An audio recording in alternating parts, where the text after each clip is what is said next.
నేను మా ఇంట్లో డిస్కషన్ అనమాట, ఇది ఠాగూర్ తర్వాత ఇంత డిస్కషన్ వచ్చింది పొలిటికల్, అంటే ఒక పొలిటికల్ మూవ్మెంట్ లాగా, తర్వాత కరప్షన్ మీద సొసైటీలో అవేర్నెస్ కోసము.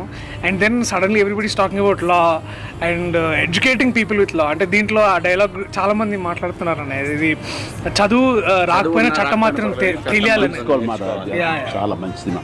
అంటే వాట్ ఈస్ దట్ లాస్ట్ లో మీరు టేక్ అవే ఏమి ఇచ్చారు, ఏంటి what the message have given? అంటే ఇది స్ట్రాంగ్.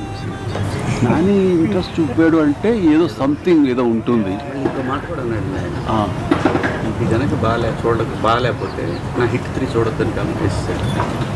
సో కాన్ఫిడెంట్ అనమాట.